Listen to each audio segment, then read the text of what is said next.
Hello, everybody, and welcome back to another episode of Explicitly Unbiased. A little bit delayed. We're sorry about that. We're going to get into the things that happened in week 6. We have our first coach fired.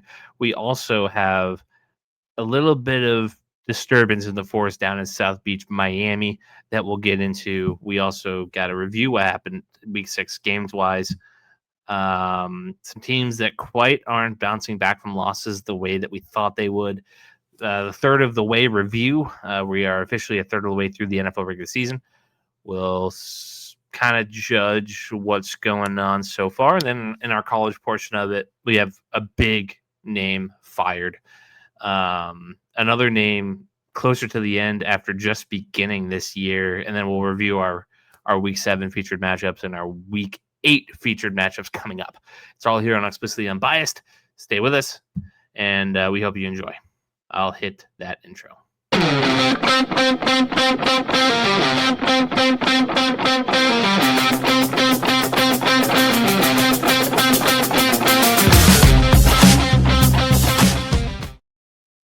As I pull in Gerardo, he is struggling right now. You can see him with the hood and the hat. Like, that guy is he is trying to keep the temperature up and also down. Try to break fever. That's what I'm trying to do. Still sounds as good as ever. Gerardo, how are you? If I was any better, I'd be James Franklin's bank account. Starting off hot, but we've got a little bit of ways to go before we get to that story. As usual, we want to start with the NFL stuff because Thursday Night Football is a little over 30-something hours away, 36 hours away. So we want to get into that really quickly. Actually, no, it's less than 24 hours. My math is not mathing. I am just as miserable as you. So let's just couple minutes. No, I'm just kidding. yeah, it's unreal. But yeah, let's just start off with this. The first coach has been fired, Gerardo. Brian Callahan of the Tennessee Titans is gone. Your thoughts? Interesting quotes. Cam Ward was happy-ish that he was also let go. I do feel like the offense, I don't know. But the team talent-wise is just really, really bad. Like, seriously, I didn't think it was this bad because you had Calvin Ridley have a decent running back. I think their offensive line wasn't terrible. Like, I didn't think they would be like that bad, but something had to change. And you know that this offseason that they're definitely going to be more focused on an offensive coordinator that fits Cam Ward. And the team is just not that talented. And Callahan is just going to be the one that suffered from it. So I am not surprised that it's him. I'm not surprised that he got fired. I'm a little bit surprised that he was the first coach fired. Yeah, I think everybody had Mike McDaniel written for that nomination. Yeah, but I also find it weird that Callahan only got 7 weeks to work with his number 1 overall rookie quarterback. Again, Callahan is not a good coach. Probably needs to go back and figure things out, be a coordinator again, maybe be better the second time around. Who knows? That Titans roster was barren of talent. It was obviously in a dysfunctional place from the ownership down after Mike Vrabel had left. They fired that general manager. I forget his name. The one that traded AJ Brown because he said I want to say Krathon, something like that. He was fired last year. The Titans are just dysfunctional. They didn't know how good they had it with Vrabel, and now they're kind of eating the salt on that one, eating the crow, if you may. And yeah, just the Titans they're one of those teams where when I leave this earth, hopefully not time soon, that they would, if you told me that they were never going to win anything past the AFC Championship game, like, it wouldn't shock me one bit. Oh yeah. It's unfortunate because you have a really talented quarterback in Cam Ward and you have some pieces there, but I just think as of right now, the organization just does not care about winning. No, not at all. If they did, would have kept AJ Brown, would have kept Mike Vrabel, would have invested in quarterback beyond Ryan Tannehill. Would have kept Derrick Henry. You had some pieces on that defense that was looking real solid. It's just crazy how quickly that all unfolded so fast. But I think everybody involved is in a better place except for the Tennessee Titans. So I don't know if they would change much about how that went down. I mean, obviously AJ Brown's got a Super Bowl, obviously being a bitch on Twitter, but he's got a Super Bowl name recognition. Mike Vrabel is with the team that he played for most prominently and won 3 championships for, coaching them and having a really good time. Derrick Henry had some success with Baltimore last year. This year, it just feels like that team is kind of going through the motions. But yeah, the Titans are in a really bad spot. They're probably going to be picking top 5 again. You see how you see how the league is shaping up. The AFC South, I mean, the only team that they could possibly beat is the Texans. Because their offense is just as abysmal. Yeah. At least they have a good defense to rely upon. The Titans are just the Titans just have Jeffrey Simmons and that's it. They're probably going to be a top 5 pick team. And will they use it on Jeremiah Smith? Will they use it on protection? It depends. We'll see how that front office kind of looks like. I don't know if that's a desirable job right now. It kind of feels like I don't even know what to compare it to. Maybe like the Patriots last year, but at least the Patriots, you have some there's some stability with ownership. There's some stability in the building. There's some prominence of a once great franchise that wasn't that far removed from their winning days in the grand scheme of things. The Titans if you they have look a quarterback that's very interesting and nothing else.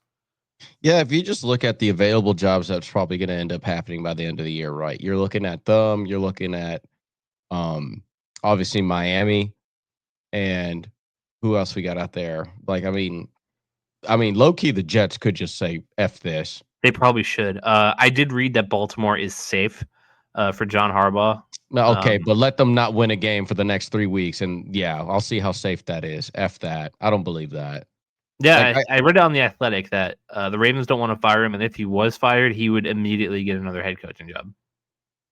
Oh, of course, yes, but at the same time, he's not doing himself any favors. I mean, put it this way: Bill Belichick's first bad season, right? 2022, Matt Patricia offense. So let's just say he gets fired at the end of one bad season, right? He probably immediately gets hired right after that. Ooh, after putting Matt Patricia on offense, I don't know. Okay, but say the same thing about Harbaugh. Look at his fucking defense. Bad. It's just as bad as the Patriots' offense was that year. So what I'm saying is, I would have hired Bill Belichick. What's to say that Harbaugh's completely washed? So I mean, all indications have showed me that. So the Baltimore Ravens job probably will be the most enticing.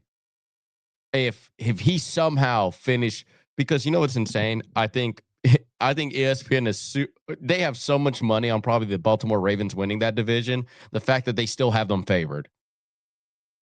Yeah, and the Steelers always collapse at the end of the year. I understand that part of it, but the Steelers also racking up conference wins. That's the difference. And where the Ravens are they only have one win still? Yeah, one. I think they're 1-5. Okay. 1-6 maybe. I have to look. Because the Steelers have won. They have already won against the Bengals and also the Browns, correct? I know they've already beat the Browns. Stand by. Because they're 4-2? Steelers record. They are 4-1. They've played the Jets, the Seahawks, the Patriots, the Vikings, the Browns. Okay, so only the Browns. And they'll play the Bengals this week. Okay. So they've only have one divisional win. They haven't really gotten into the thick of their divisional schedule yet. Yeah. The Ravens, if we wanted to look at them, they lost to the Texans. I know that they beat the Browns. Mm-hmm. They haven't played they've played one division game and won it, and that was their only win. Okay. But I'm a little bit more confident in the Steelers this year than I am the Ravens as of Right right now, now. yeah, I would tend to agree, and especially when you're starting out from that low of a point. But they do have this going for them, is that the Bengals suck as well. And I the don't know. Joe Browns, Flacco almost came back and beat the Packers. But I mean, listen, like the only team that they beat is the Browns, and the Browns are really bad this year. yeah, And they're only one game back of the Bengals. yeah, but Um, I think and there are worse teams to bet on collapsing than the Steelers. oh yes, and I think like if that Ravens job becomes available, that's the number one job. If No, for sure. We're if MVP quarterback, just talent if out the wazoo. the Miami Dolphins job is probably a little bit more enticing than the Titans because that's a culture issue, not really much a talent issue. Where the Titans, you probably don't have good culture and you don't have much talent.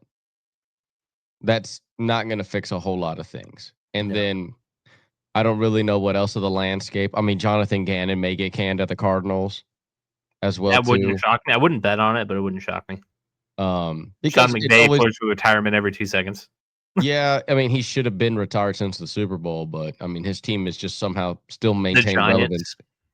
Giants. No, Dable has You think he's them won him beating the over? Eagles. He beat him beating the Eagles. He's now got like a year and a half more. Um, they're like low key one more game away from him Dallas. having their offense ain't too bad this year. Like I think I think Dallas is low key kind of shocked that they're still this good. Competitive. Yep. Yeah. Um, I also think the Panthers possibly like Yeah. because even despite beating Dallas, like, dude, Bryce Young's still ass. Like, people are not looking at the actual true stats of him. Like, he is still not a good guy. But like, I'm still saying the only worst job out there is the Jets. I would not want to be the Jets And head even coach. then, the Jets have some talent. They do. They still have Brees Hall, but he's on trade Garrett rumors. Wilson, Garrett Sauce Williams. Gardner, So I'd still say Quinton Williams, USC guy Quinton Williams. I I wouldn't. What is it? I just wouldn't go to the Titans. No, Your division. You're probably going to be in the bottom of the division again, projected next year, and you got a first overall pick quarterback who has had a really rough start to his career, and you have little to no weapons because Kelvin Ridley looks washed completely at this point. So I think he's hurt too. I just not. I don't know how enticing that job's going to be. No, hey, they're going to be stuck hiring a guy like Brian Callahan again. Mm-hmm. But maybe you get Brian Flores and you do what Miami couldn't do and make that sustainable. Yeah, that's a culture setter right there, Brian Flores. But okay, speaking of Brian Flores and the Miami Dolphins, the Dolphins are kind of like imploding as we speak. Yeah, Quarterback. so far, the quarterback comes out and he's calling out players. He's talking about players only meetings being terrible. Mike McDaniel looks as unconfident could be, borderline incompetent. Like it's just a mess down there. It's shocking to me that they haven't canned him yet. They've been weirdly like, I don't want to say competitive, but they've been weirdly like a halfway they've been in it. respectable operation down there despite all of this. What's kind of your takeaway from like what the Miami Dolphins are doing right now? Just walking into every rake, doing what every NFL team strives to avoid and not do and not deal with. Tua's comments in the media, like from everything, like I'm surprised a kid who got beat by his father is that mouthy. Seriously, like you are such a prima donna, and you. Where's all this entitlement come from? Because you're a season removed from consider retirement. No, he never considered it. We all just like considered it on his behalf. Yeah, I mean, he must be hella concussed to be saying statements like that. Because the thing is, bro, you got a C on your chest, and you're saying shit like that. That's not C on my chest like things to say. Like this is also like kind of like him and Kyler Murray are like low key fake leaders. Like I hope you don't stand on a podium and go up there and say stuff because like, bro, like, okay, now you got the team questioning, okay, who he talking about? And then now it's like, oh, well, the leader of my team that was supposedly voted on to be a captain by the team, is now just throwing us under the bus. My head coach is kind of a pansy, and I don't trust him to ever stand up. Once, also, first of all, you start having player only meetings. That's the death sentence. Only bad teams have player only meetings. Only bad teams have that. And I'm just not. No, this team is hot garbage. They've had a culture issue for a hot minute now, and I've always believed, dude. Yeah, because it's also their coach. They don't have like. They need a guy like Dan Campbell who just doesn't give a shit about how much you make and is willing to beat you up. They had a guy. His name was Brian Flores. Yep. When didn't Dan Campbell interim head coach job was at Miami? Yes, back in the mid 2000s. Very good.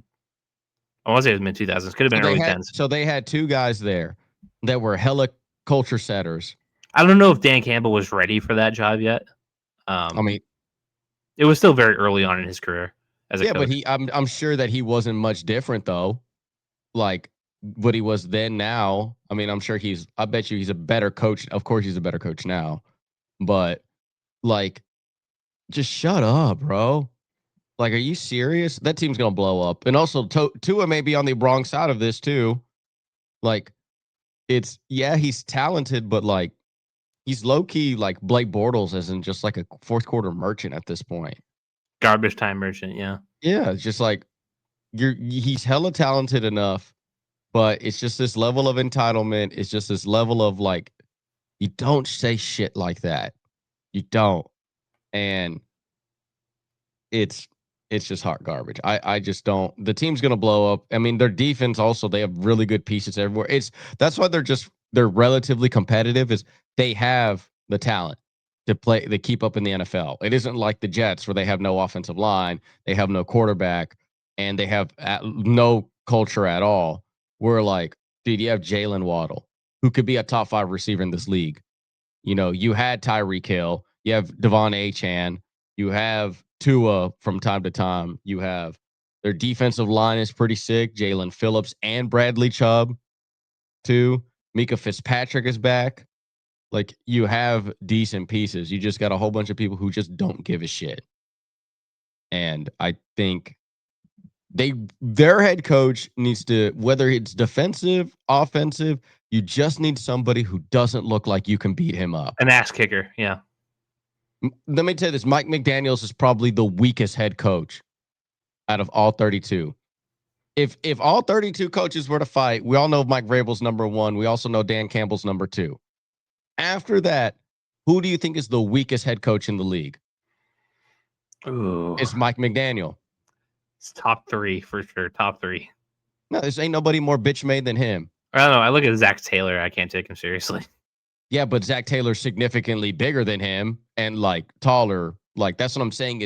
He's a head coach who's smaller than his players.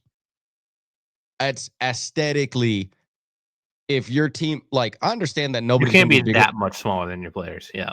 You know what I mean? Like the Harbaugh, the one in Baltimore, he's relatively like small-ish. But Jim like, Harbaugh used to be a fucking quarterback. Like, yeah, but but the one in Baltimore, like he low-key kind of like he looks like you can beat him up, but his attitude ain't.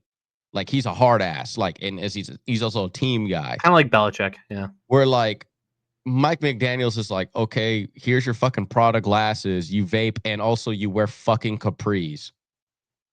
By the way, coaches who are wearing capris this year, are combined record of what, 1-11 or 1-10. How many other coaches are wearing capris? The Jets head coach, Aaron Glenn does. Oh yes. Boy. So there you go. Oh boy. Yeah. So I just think you can't have a coach that aesthetically looks like a bitch. And also he vapes. Like, you don't have to be ultra tough guy like Vrabel and Campbell. No, they're definitely like the extreme of that end. I mean, And like put it this way, like I mean, Andy Reid doesn't look like he could fight neither, but he's also respectable. He aesthetically looks like a football guy. Mike Daniels looks like a DJ at a club. Like, you know what I mean? It's just you look like an OC. DJ McDaniel, yeah. Yeah, I just think you just need, because it's seeing is believing, right? Like that guy saying a hard ass speech at the end of a win, I don't trust it. After a tough loss, do you think any player's listening to that? That's what I mean. They probably haven't listened in a couple of years. Oh, they haven't listened since he's been there. And also his introduction was low key kind of whack. Remember, he was on the private jet and he's like, and he called Tua, oh, I can't wait to turn you into an MVP or whatever I can't wait to unlock your potential. They had 1 year in the sun. I mean, yeah, I mean, they do have the talent, but I just think they just need a coach that doesn't look bitch made. I wonder where you get a guy like that. If only Miami had somebody like that. They literally had two dudes like that. Okay. Time for our third of the way kind of review. It's going to be abbreviated. It's not going to be quite like our It's kind of like, what do we know about the NFL so far? I had an idea of way to go about this. If like I'm presenting this to you and you're like, okay, this sucks. Let's change this. No. I think it's a good idea. No, the way that we're gonna do it, we didn't really quite hammer down. So my idea was, it was gonna be similar to what we did in week 5, when we're like, okay, preseason's over. What are we doing? Except it was gonna be a little tighter. Okay, I was gonna say, okay, are these guys in it, or are they beginning their off season? Mm-hmm. That was going to be kind of my vibe. But if you had a different idea of how to approach this, I'm very much open to that as well. I'm going with the flow, baby. I trust you. Okay. So I'm going to go division by division. And we're going to get into if these teams are for real, or if they're kind of just, if they're out of it, like they're not serious. Mm-hmm. And the first division that comes up is the AFC East. In first place, I'm going to try to hide my grin. The New England Patriots, 4-2, 3-0 on the road. Are they serious? I would say this: the statement that I will give is simple as this: you are one trade away from being a Super Bowl contender. What's that trade look like? AJ Brown. I'm trying to hide my grin. That's literally all that needs to be said about that team. Get AJ Brown on that team, and they're dynamite. Yes, you are one trade away. I think Stephon Diggs is at a moment where he's a above average number 2 wide receiver. 1B. Yes, and you just need the true number 1. You're good. You're golden. It's because like the other guys there, right? Boutte and Kayshon Boutte's cool. Pop Douglas is cool. Like they're like they can pop off, sure, but like you need consistent pop off, and I think AJ Brown has that in droves. And get him for 1 year, like, or whatever left is on his contract. Don't sign him to a second one and be golden, dude. Like, I think you're one wide receiver away, one true elite wide receiver away from winning a Super Bowl. I'd even take an elite tight end, but there's not a ton out there. No, because I mean, like what? Maybe Mark Andrews. Old. Yeah, but I mean, he still popped off for a couple games.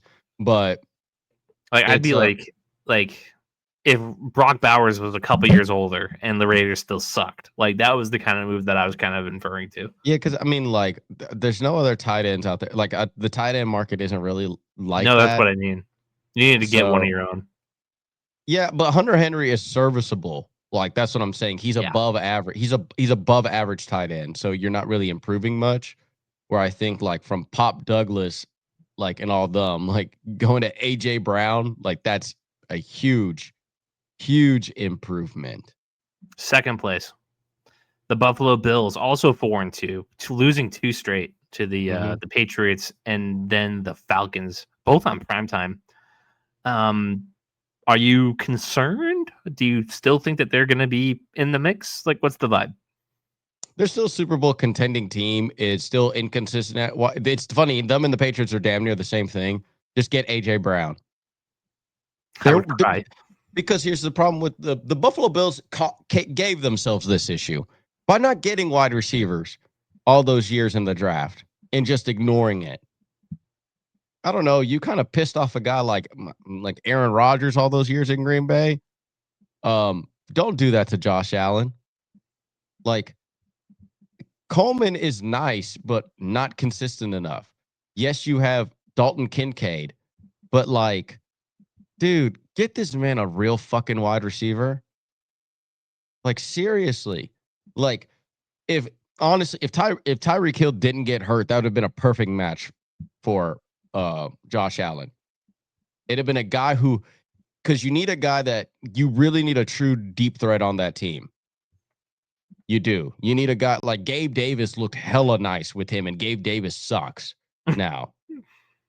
And you're not a big believer in Curtis Samuel coming off the bench? Hell to the no. A guy who should damn near be a running back.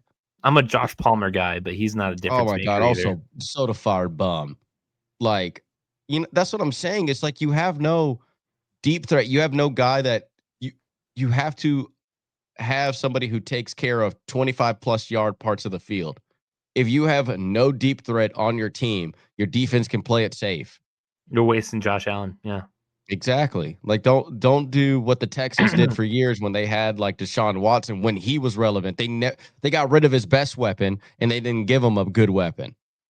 Like, go get AJ Brown. Go it's costing you your team.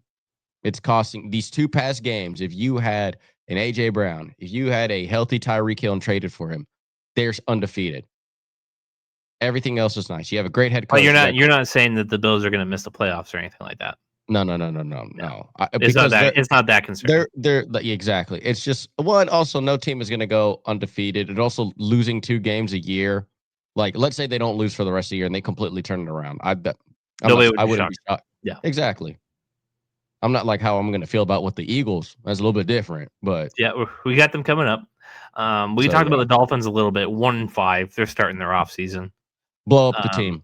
Stop it. A team we haven't quite talked about is the New York Jets at 0-6. I'm getting tired of saying that Ohio State quarterbacks can't play in the NFL.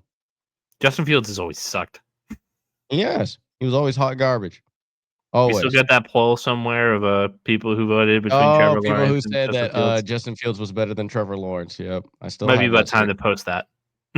Yeah, I'm gonna do it again. Hey, it's a yearly reminder. Some of y'all think that Justin Fields was a good quarterback. Yeah, but the Jets and Dolphins are horrid. The Jets, Brees Hall is good trade value. I think this year he's going to be pretty good for probably maybe like 2 more years, and that's it. Garrett Wilson, hang on to him, obviously, but receivers age better than running backs for sure. Mm-hmm. Other than that, I mean, Sauce Gardner. You just signed him a big deal. I don't think you're going to be able to move him. There's no other assets outside of Brees. Quinnen Williams? No, he's a really good player. I love Quinnen Williams. I wanted him in the draft when he was coming out. Yeah, but I think Jets are just the Jets. Like it is what it is. Did you expect it being this bad? Well, yeah, when you have an Ohio State coach having the worst defense in football. Yeah, but also like I don't know that's he's also he's a true rookie head coach. He's never had head coaching gig outside of this. Mm-hmm. This is his first true consideration as a head coach too. And their offense is just piss poor, and their defense sucks. Everything, because the reason why his defense is so bad is because his offense is ass. When your defense is on the field that many times, and then they're like, "Bro, we're gonna get the offense is gonna 3 it out us, and we're back on here again." Like the defense is like their stamina is way worse than offenses is. So when they're on the field as much as they are, like sometimes them being a really bad defensive team isn't really truly them being bad. It's easier to run away than it is to catch up. Exactly. Yeah. And then once a team is ahead by that much, guess what they're doing? Just hand the ball off. And this team is completely tired and dead. And then they're like, why am I fighting out here? Why am I collecting a check every Friday? F this. I don't care. I'm not getting hurt. So, yeah, I think they're just completely hot garbage. All right, my last thought on the AFC East, and we'll move on. Do the Patriots have a legitimate chance to win this division? Yeah, because you already beat your toughest opponent Once. Mm-hmm. So if you split them one, they're going to beat the Jets and Dolphins. I can go through the schedule real quick. Titans this week. Win. For the record, they're 4-2 now, so I'm going to count. Host the Browns. Win. Host the Falcons. Could get dicey. I'm not saying that could be a true win. You gonna give them the win though? Yeah, sure. I would lean more on the win, give them like 60%. Bucks at Bucks. Baker Mayfield MVP right now. Host the I Jets. would say lost. Would beat the Jets, yeah. Go to the Bengals. Burrow's probably not going to be back yet. Nope. Win. Host the Giants on Monday Night Football. Oh, I don't know. Well, at this point, I think maybe the Jeremy Lin era is over. You say that, but they made the Eagles look like a bunch of bitches. It's true. Like low key, like they're a team. Like I'm gonna say a win for y'all at that point because like I'm assuming that hype is over with by December 1st. Yeah. Bills at home. That's gonna probably be a loss. I do not. I just gonna don't want to bet on them doing it twice. No. At the Ravens. Win. At the Jets. Win. At the Dolphins. Win. You're giving them 9 more wins. That's a 13-4 team. Oh wow! Like I predicted at the beginning of the season. 12-5, better than you predicted. Yeah, well, exactly. So I give myself a 2-game caveat. So you think because the schedule is so soft? It is. You have one really favorably in y'all's. You position. You have 2 really hard games left: the Bucks and the Bills. The rest are suspect at best. Yeah, the only tricky ones that you would say I wouldn't be late surprised. Season Ravens if you have Lamar back. Not even. Don't care. Their defense is the worst in the league. I can't pick against Lamar in that spot. I can because I've seen him lose games. I'm not worried about the Falcons really. They're so on and off. Yeah, but that's what I mean. Like bro, you're telling me you get Bijan Robinson damn near going for 300 yards on you. The Giants are spooky. But I think that team is very much like they're in Jeremy Lin mode right now. Like they are yeah. Like their hype is like I wouldn't be surprised if they win maybe 2 more games and that's it. But they're a team you do not want to play right now. That's what that team is. Good thing we get them in December. All right, let's go to the AFC North. Kind of a shit show. You have the Steelers at 4-1. They for real? Are you kind of waiting on the demise? No, I think this one's a little bit differently because I think they actually had. I think the narrative has always been that they have a fall off, but I think this year's different. I think you have a quarterback that gives a shit, and actually because Aaron I think Rodgers giving a shit. Who would have thought? Well, it's his last year in the NFL. And the one thing that does spook me, they only have 12 more points for than points against. Yeah, but I think the last 2 games I would say are the biggest detriment of what the Steelers are doing now, and that offense is clicking really nice. 23-9, 24-21. Like I think they are very much like moving in the right direction. Haven't crossed 30 since week 1, but they're going to have the chance to do it against a pretty bad defense in the Steelers. Tonight on Thursday Night Football. Or against the Bengals, sorry, on Thursday Night Football. Excuse me. Yeah. The rest of this division, the Bengals at 2-4, cooked, right? Yeah, until Burrow gets back, it's done. And even then, like, you just got to hope Flacco, like, can manage it. Like, keep you within 2 games of 500. The Ravens at 1-5, you think they're torched? I think Harbaugh's getting fired.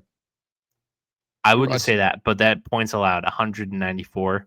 It's the worst.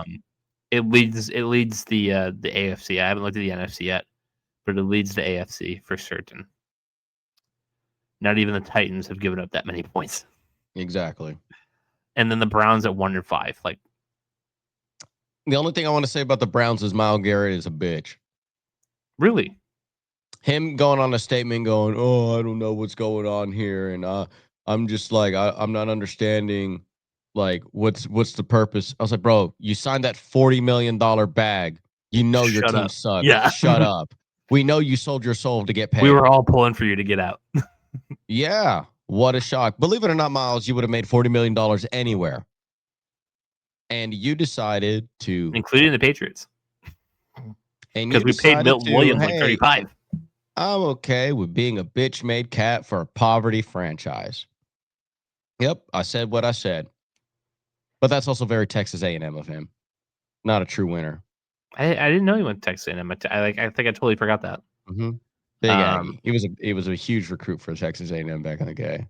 Last thought in the AFC North. How deep can the Steelers go if they win this division? Oh, they're just winning maybe a wild card game. That's about it. You're still thinking same old Steelers? Yeah. I mean, the only difference is they win a playoff game. Okay, let's go to the AFC South. Weirdly competitive. You have the Indianapolis Colts at, I believe, 5-1. Yes, 5-1. Best offense in the AFC. Probably the best offense in football, I bet, 194 points. Really balanced, just really balanced team. They're doing everything right. And Anthony Richardson, greatest bust of all time, almost literally literally almost lost his eye because of a resistance ban. This man is gaining. This is why I say he's worse than Trey Lance. He's Trey Lance doing. wasn't doing this shit. Yeah. Trey Lance was fighting to get a job, and he's actually the backup to the Chargers. Like he just sucks. Like you know what you do as a bad quarterback? You just don't do dumb shit like this and just collect the check. You know what I mean? mm-hmm. Where Anthony Richardson did this, and now he almost lost his eye. That's now he's true probably bust lost his mode. job. Oh, he For been good, bro. Go play tight end, bro. Go play tight end. The Jags at 4-2. I mean, we're getting to this area of. I was talking to Antoine, my friend, and I said, "Tell me your thoughts about Liam Cohen." And then he goes, "Honestly," he goes, "outside of KOC, he's the guy who's saving a lot of quarterbacks' lives." We're gonna give him all the credit for Baker Mayfield. Like at this point, I'm not Baker saying might just okay, be but OC proof. remember, he flipped Kirk Cousins. He was in Minnesota when that happened. Was he even the quarterback's coach? He was the OC at that time. No way. I believe so. Wikipedia. Minnesota.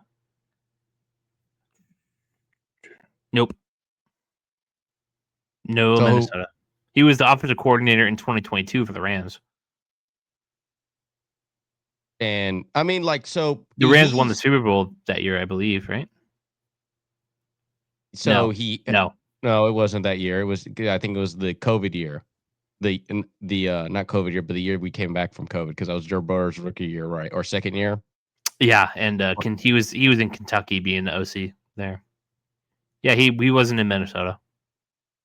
He was under KOC, wasn't he? He was probably on the same staff as KOC in 2022 with the Rams.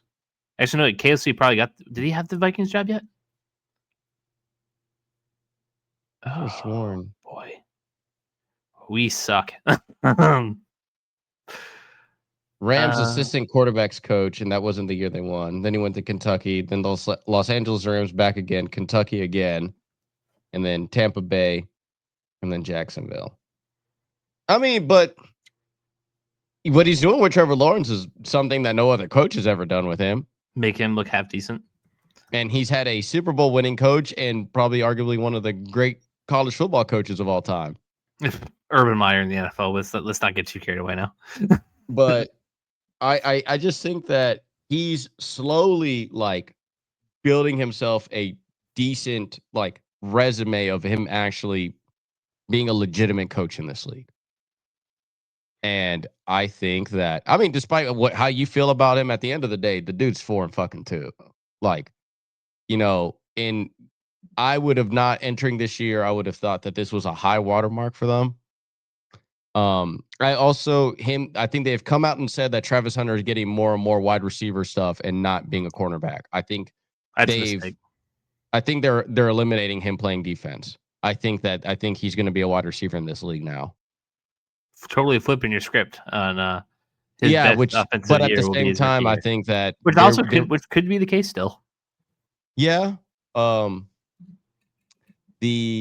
I think that I think this low-key could be a playoff team. Their schedule is baby shit soft. Oh well, yeah, They got the Rams this week internationally, and the Rams just lost Puka, so they got the Raiders next week, the Texans after that, the Chargers after that, the Cardinals, the Titans, Colts twice. They have to play the Colts twice.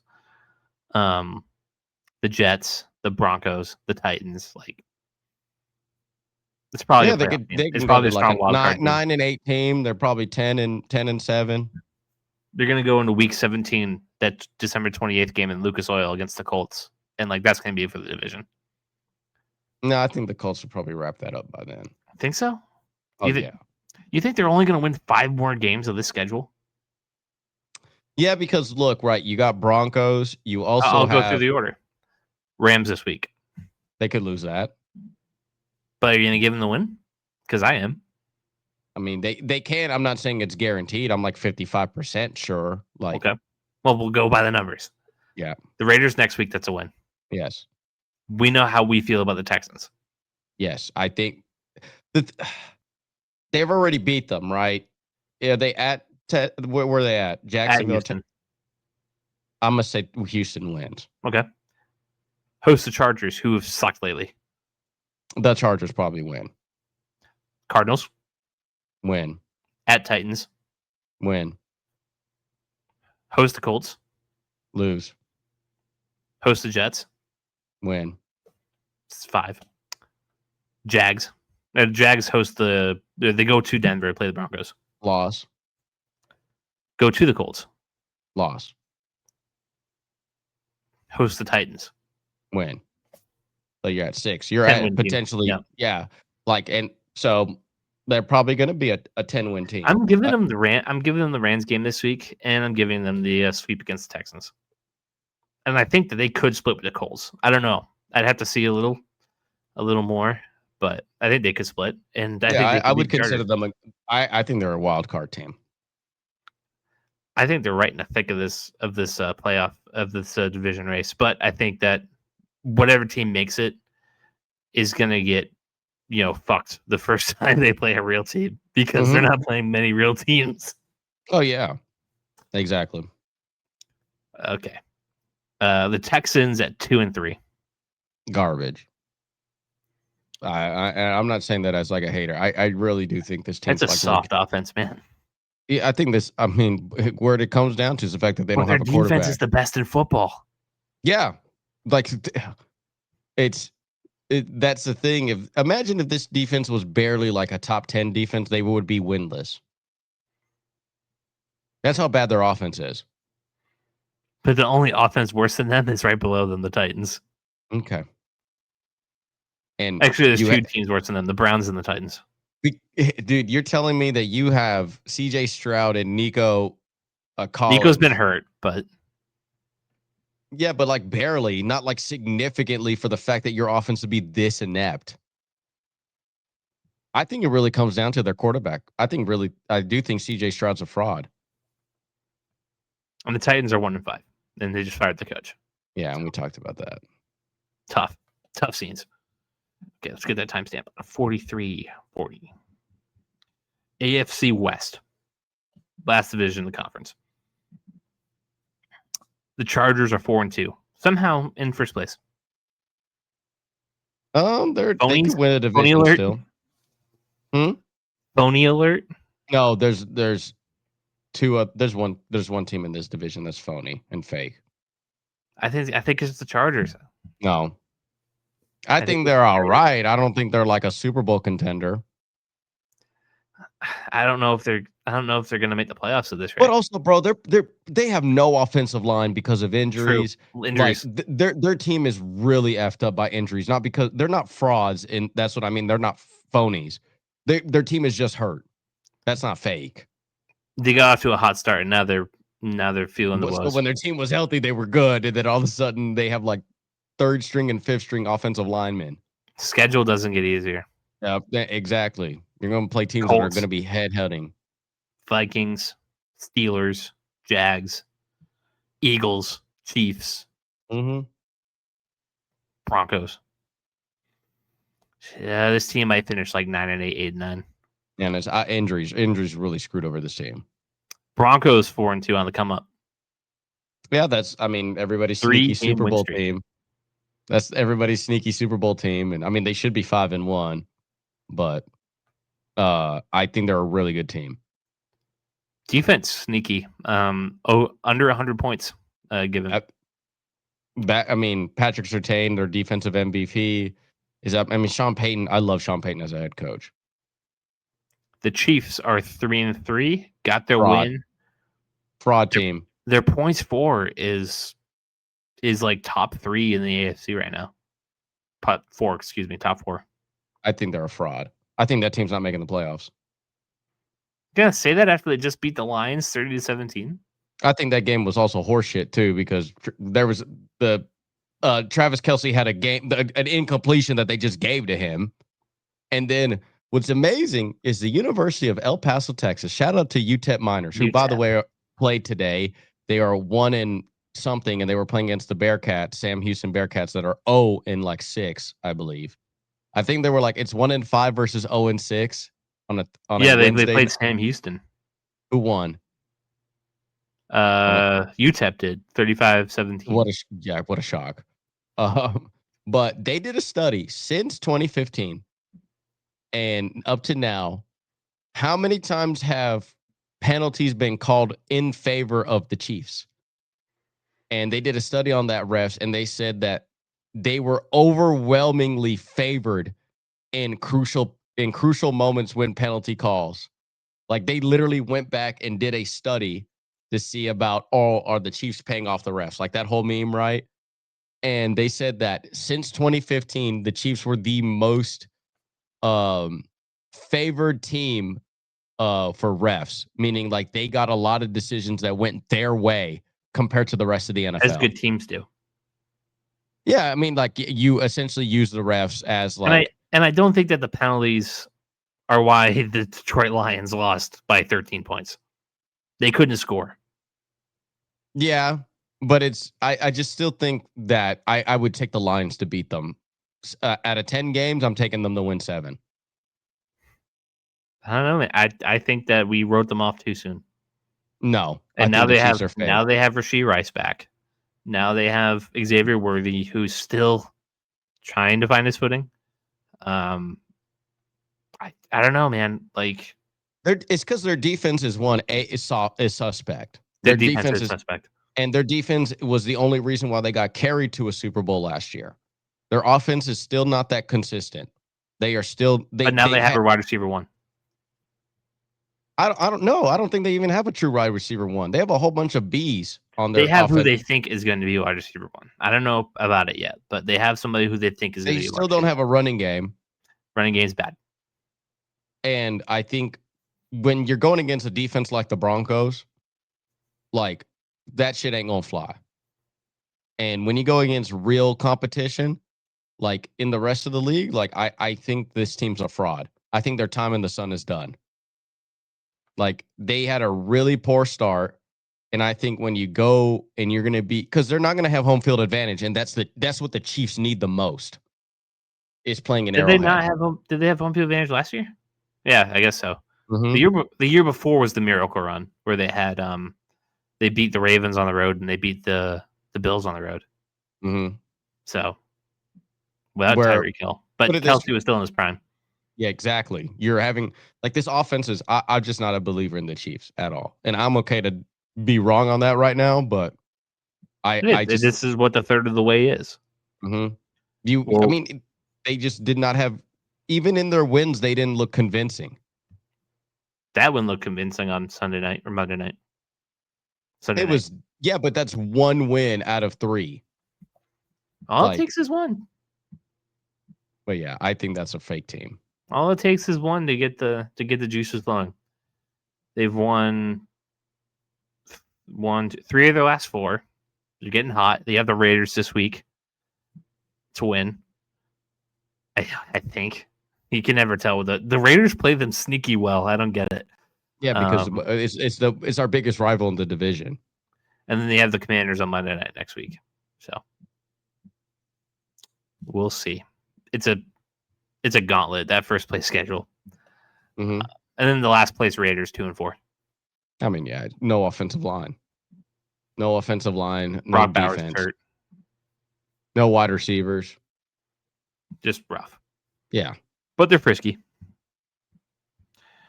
Okay, the NFC East. Hanging in there, all right? Yeah. Nice. Eagles are 4-2 on a 2-game losing streak. Also fake team. I mean, the fact that they've been outgained every game. They do not know how. And also, Dan Orlovsky literally exposed his team offensively. They don't do pass action. They just don't. So that means there's no. You mean play action, like they faked a run and then? Yeah, they don't do that at all. Yeah. Barkley. Because they're not running the ball and nobody buys it. Well, when they are running the ball, it's a dead giveaway. And as Dan Orlovsky said, if I'm able to figure out your defense here on ESPN, that means every team in the NFL can figure out already. Like, figure out their offense. And Jalen Hurts looks like he's playing like he just doesn't give a shit. Also, like, I seen that compilation of him throwing the ball to A.J. Brown so far. Like, that dude literally doesn't care. Like, and A.J. Brown's out there like running good routes and being open, and then it's like the ball's 50 feet in the air going to the stands. Yep. And it's like, or where was it? Remember? Oh, how do you feel about them saying that they had a player zoning meeting? You go, I wasn't there. I don't know what you're talking about. And here we go again. We're having player zoning meetings and like. So I think somehow they're 4-2 with a negative point ratio. Yeah, they may win this division by default because they're still hella talented. But the team right behind them, the Commanders, only one game back, 3-3. Mm-hmm. Pretty decent team. Got Jaden Daniels back. Their offense is up there. I think they're probably a top 6 unit. Terry McLaurin isn't back yet. Is Terry back yet? I do not know because their offense is suffering without him. Terry McLaurin.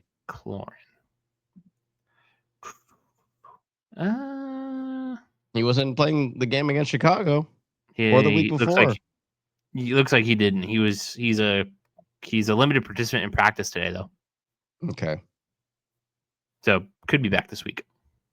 I mean, yeah, I think that the Eagles are going to be a playoff team, but I don't see them winning a Super Bowl. No, it just feels like they've lost their identity. Which is crazy. You literally just go watch your highlight film of last year. It's not that hard to figure out. Yeah. The Cowboys, 2-3-1. Frisky team. I mean, bad defense, but their offense is up there. Like, Dak is literally on MVP mode right now. Dak is literally playing like an MVP. I mean, Pickens. I mean, bro, when they get CeeDee Lamb and Pickens, bro, that's like the 2 out of the top 5 best wide receivers right now. And CeeDee could be back this week. Mm-hmm. Pickens is already I think statistically the second best wide receiver in the league right now. I'd believe it. The Giants, 2-4. As you said, they're on their Linsanity run. Yes, this is a team This is the team you do not want to play the most right now, especially in New York. But they go to Denver this week. Oh yeah, so they're going to come down really hard. To Philly. Yep. And then host the Niners. Yeah, and I mean, Brian Daboll literally saved his job. He literally saved his job with Jackson Dart. Like him beating Philly, literally, they're gonna give him a contract extension. Like after this, do the Eagles or the Commanders get past the divisional round? I would trust the Commanders when they get Terry McLaurin back because they at least have an identity. The Eagles, you're just kind of like, I don't know what to make of them. Because you're gonna face really good teams, and if really good teams know how to, they know how to coach. They probably have really good coaches. And they're probably going to be like, bro, I know what you're doing. Thank you. You might as well punt they would have more success kicking field goals from the 90-yard line than Jake Elliott's running got that a leg. offense. He might be able to do it. So yeah, like I think I would trust the Commanders more. NFC North. The Packers 3-1-1. Hit or miss. Yeah, I just don't know what this team is yet. And it's crazy because like it was once they got Micah, they were like, dude, like this team could be super serious. And it's just like But also remember they my haven't been main super concern. inspiring. Remember what I said. My main concern about this team was their back seven sucks ass. And what you get Micah Parsons, you don't fix the fact that you're running a wide receiver at slot corner. That's and they also don't have a true number one wide receiver. Super convincing win this year.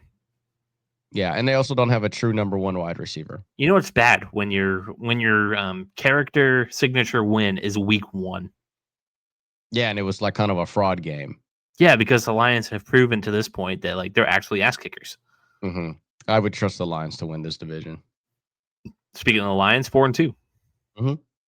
Solid team, really solid team. I just think that no Ben Johnson, no Aaron Glenn, no problem. Yeah. The Vikings 3-2, despite kind of the turbulence they've had this year. Yeah, they probably wish they had Sam Darnold back.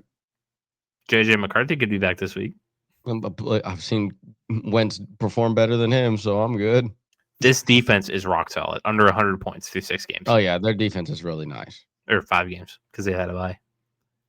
But yeah, that Brian Flores get ready to speak NFL head coach once again. Mm-hmm. And the Bears are 3-2 on a 3-game win streak. Yep. Probably first bad game from Roma Dunze this year against the Commanders. Points against is bad. Oh yeah, they're still really bad defensively, and their points for isn't even great. Like it's mediocre. Yeah. Mm-hmm. But I mean, they could. It's also a team that they could sneak up on you. So obviously the Lions are our favorite. Mm-hmm. Do you think that they could go to the Super Bowl? Yeah, I think so. How confident are you in that? Like that they could make the NFC Championship game and like host it in. They're probably a top 3 team in the NFC. I'd probably say they're the best team in the NFC, and I don't think it's close. I don't think it's very close. The Buccaneers are 5-1, not to skip ahead, but they got holes. They play in a really weak division that they're kind of beating up on right now. The Niners, I'm like, ugh. The Seahawks are gritty. They're fun. I think that they're in that like top 5 conversation. Yeah, I would probably say the Bucs are the biggest competition. The Rams, get out of here. Like, I don't know, but I just feel like the Lions are the cream of the crop. Mm-hmm. And I feel very confident that they could go to the NFC Championship game and win the Super Bowl. Yep. So there's that. Speaking of the Bucs, NFC South, the Bucs are 5-1. MVP. Baker Mayfield's MVP. He's a dog. And he's become likable to a lot of people too. And like a lot of people were like slow. I was slow to warming up to him, but this year it's like, dude, like he is just electric. He's been my favorite player since he was a true freshman at Texas Tech. And there's a video on YouTube that literally has me saying that he'll win a Heisman by the end of his career in college. Didn't know it was not going to be at Texas Tech, but he's a dog. Also, the fact that he hates Cliff Kingsbury is awesome. Openly hates him. He openly admits to not liking people, and I love that from my quarterback. The Falcons are 3-2. Unbelievably uber talent. Like they are unbelievably uber talented. It's just inconsistency, and you're getting that because of your sophomore quarterback. Points for 100. Points against 100. Yep, literally mid-team. Panthers are 3-3. Team is way worse than what their team is way worse than actually their team. 3-0 at home, 0-3 on the road. Yeah, Dave Canales is somehow going to probably keep a job, but he shouldn't. Like maybe if you out Bryce Young, like Ted McMillan has proven that he can play. Mm-hmm. But I mean, like, imagine if you had a above average quarterback. Where could you They get would, one of those? as of right now, I mean, like, who would play over there? I mean, like, go save another one of these quarterbacks' career. Go Zach get yourself Wilson. Zach. Yeah, go get Zach Wilson. You were reading my mind. I love Zach Wilson. I think he's unbelievably talented. And I think Zach Wilson's going to be the next in line to prove that anytime the Jets draft a quarterback, you shouldn't trust him. I mean, they're Trust the going to just quarterback. Don't trust the coaches. yeah. I mean, seriously, God, Zach Wilson going off in Carolina. Mm-hmm. Need that Bryce in Young my sucks. soul. Bryce Young sucks. Like, seriously. The Saints are 1-5. Yeah, what a shock, man. There's nothing need to be said about them. Horde. They are just getting ready for next year. Finally, the NFC West before we get into our picks, and then we'll touch college football a little bit. Where did my standings go? There they are. The 49ers are 4-2. Trust Mac Jones still. I mean, Jesus Christ. Like, he's consistent on offense. He really is. How could you like not even consider, like, if you're Kyle Shanahan, and John Lynch even, how could you not even consider being like, hey, let's just ride this hot hand until it goes out? They're going to. They should. Brock Purdy's back in practice. We'll see what happens. Okay, I don't care. Be a placeholder. Hold a clipboard, motherfucker. The real MVP here. I don't think that Mac Jones is gonna be the starter if Brock Purdy's healthy, and that's unfortunate. Oh, don't worry. I mean, he'll probably get injured again. Probably. The Seahawks are 4-2, the real best team in this division. Bro, JSN is insane. Sam Darnold, the man. Yes. I just wish their running game was probably a little bit more consistent. Ken Walker deserves the touchdowns as Zach Charbonnet is robbing him. As a Kenneth Walker fantasy guy, yeah. Fuck him. Fuck Charbonnet. Me too. UCLA asshole. Yeah, fuck you too. Fuck UCLA. The Rams are 4-2. I mean, yeah. I mean, like the numbers are there, the wins are there. I'm just not inspired. They're they're like boring, low key. Like, I don't take this team seriously. Like, go deep. Like, game by game, I take them seriously. Mm-hmm. Long term, I don't. They're gonna make a long term run this year. Like, no, I really don't. And I want to say what they're actually called, but I hear that word's bad now. The Cardinals are 2-4. What's wrong about them? So it's an R word that I can't say. Oh, well, the R word Cardinals. They're really bad. Kyler Murray is also fake. I'm done with him. Jacoby Brissett on that offense looked much better than he did. That's saying a lot because Jacoby last year looked slow and weak. And yeah, I think Kyler Murray's like, shut up, bro. Go play Battlefield. It just did come out, but I hear he's more of a Call of Duty guy. I don't give a shit. He's more of a he'd rather play video games than play actual football. All right, certified bum. I don't really have any questions about this division, but I guess I'll throw one out there. Seahawks, real Super Bowl contenders? You don't want to play in Seattle, I'll tell you that much, if they get home field advantage. I don't think they'll get home field advantage because the Lions are so good. The Bucks. But they're going to be like in competition for that second, third seed. Dude, I mean, they're a really good team. They're frisky and good.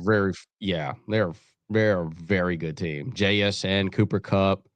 They have a twin-headed running game. I mean, like, it's what a great transition. Devon Witherspoon at corner. Yeah, like to go from Pete Carroll to like Byron Murphy. I mean, Uchenna Nwosu. Is DeMarcus Lawrence on that team, or am I making that up? I think he wears 0 for them. DeMarcus Lawrence. Very good, Gerardo. He is with the Seattle Seahawks. He's pretty decent, too. A little bit on the older side, but yeah. Mm-hmm. And I mean, number 0. Yep. Just a rotational player. I think they're actually a really good team. I really like them. Probably my favorite to watch in the league right now, besides my Patriots. Yeah. I mean, JSN is just a man, bro. Him and Becca are just insane. before we hit our picks, I have one question for you. I was inspired watching this video. My favorite radio station does this segment every Tuesday called 10 Questions. And one of the questions was, what is your favorite story in the NFL right now across the league? It's really easy to say Baker Mayfield. It really is, but so I'm not going to say that. My favorite story in the NFL would be. Do I want to be pessimistic or do I want to be optimistic? You can give me a little bit of both. I think I'll do one of each. I'll say Sam Darnold being good. Like, I think a lot of people did not have a lot of faith in him.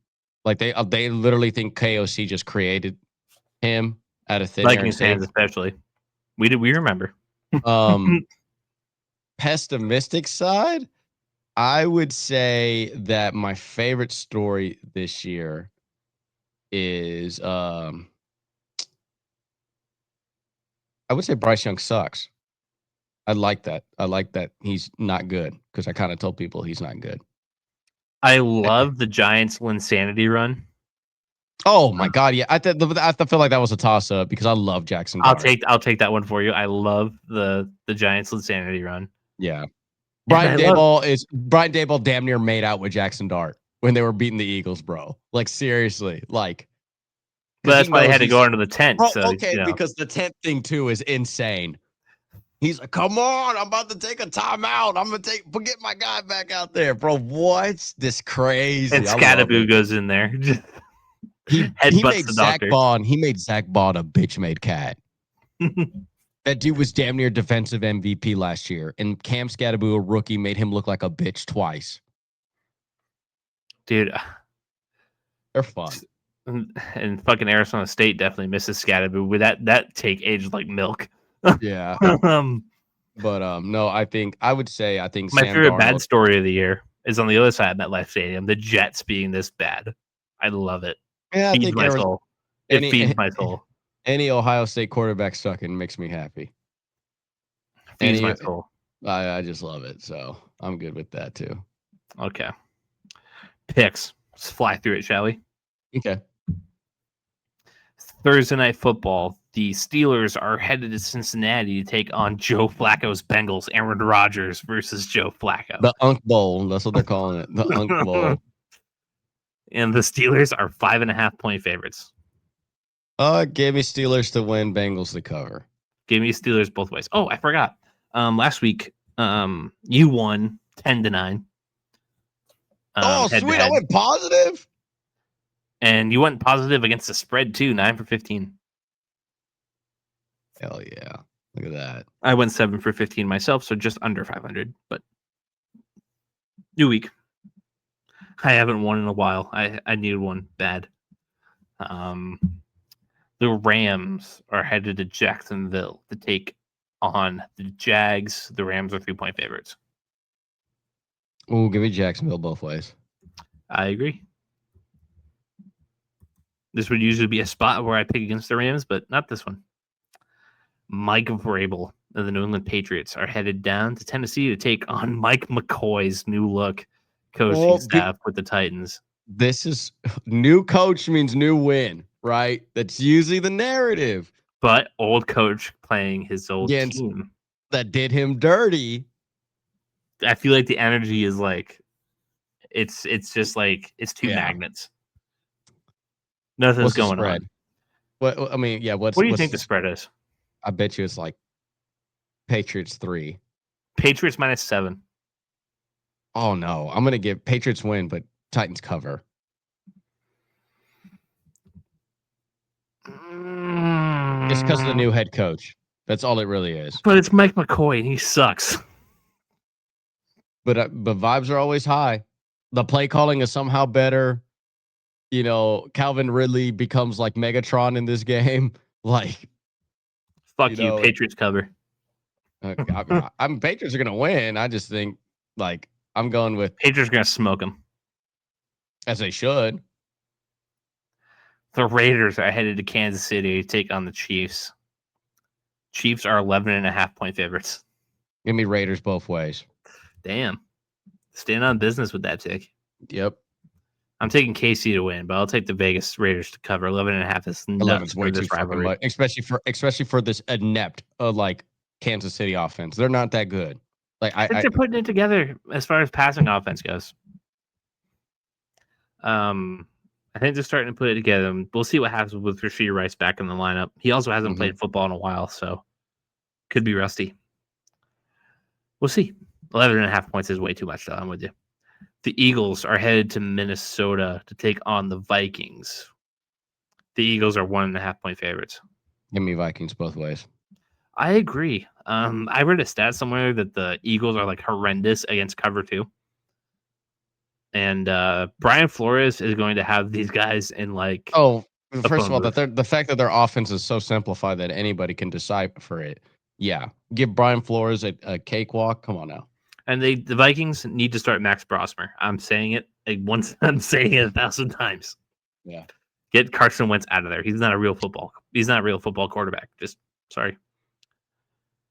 The Panthers are headed to the Meadowlands to take on the Jets. I mean Panthers. I don't Panthers care. minus 1.5. Like they don't know what to do here.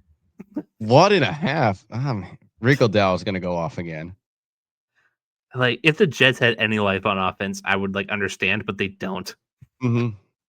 And the Panthers, like, give and take. Yeah. The Saints are headed to Chicago to take on the Bears, and the Bears are 4.5 point favorites. Yeah, give me Bears, but Saints to cover. I'll take the Bears both ways. Miami headed to Cleveland to take on the Browns. The Browns are 2.5 point favorites. I do have the Browns winning this game. I'll take Browns both ways. They're hard to win at home. I took Miami, but would it shock me if they got their doors blown off and Mike McDaniel got fired? Wouldn't shock me one bit. But I'll take Miami just off talent. The Browns don't have much. The Giants are headed to Denver to take on the Broncos. The Broncos are 7 point favorites. Broncos, Giants cover. I'm right there with you. The Colts are headed to LAC to take on the Chargers, where the Chargers are 1.5 point favorites. Colts to win. Both ways. Agreed. The Packers are headed to Arizona to take on the Cardinals. The Packers are 6.5 point favorites. Packers win. Our Cardinals cover. I'm taking GB both ways. Washington headed to Dallas to take on the Cowboys. Washington is 2.5 point favorites. Cowboys win both ways. Oh, there you go. I took Washington both ways. I think it's going to be a sneaky fun game. Atlanta is headed to San Francisco to take on the Niners. The Niners are 2.5 point favorites. If Mac Jones goes, I'm taking the Niners, but not. What is it? The Niners are 2.5. Yep. Give me 49ers both ways. I was with you. Atlanta's too inconsistent.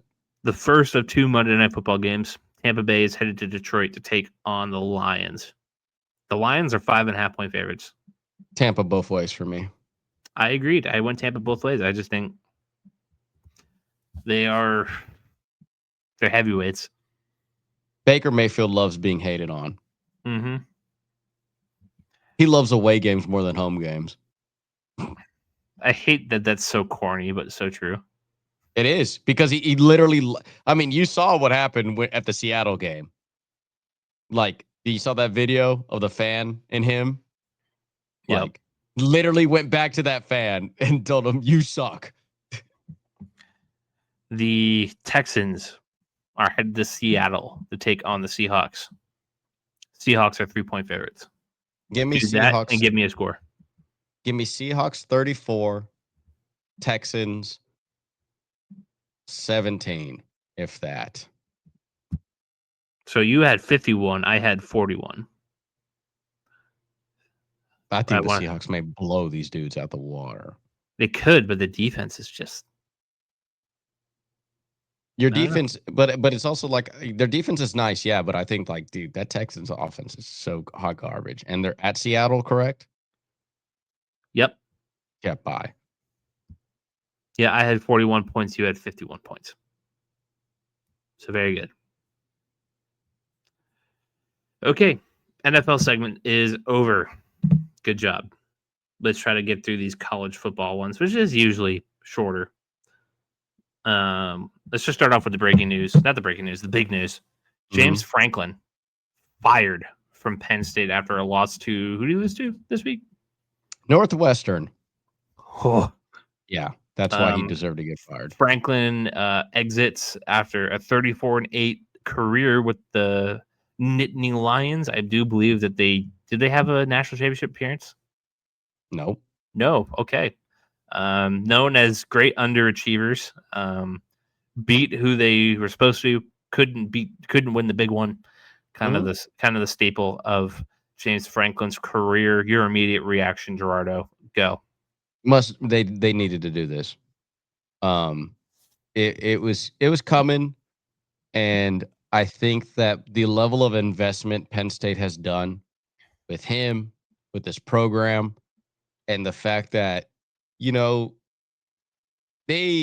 just think he does more with less. He does less with more.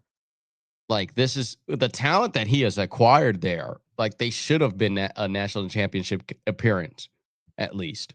Mm-hmm. And I just think that it was much needed. Their quarterback is too busy DMing co-eds and telling him to come over. And, oh, yeah, it's just like that. That's just how I roll. And then his quarterback also is done for the season, which they kind of, I'm not saying buried the lead, but they kind of felt like that was like another reason why James Franklin got fired or anything. Like, they're trying to like put it like James Franklin.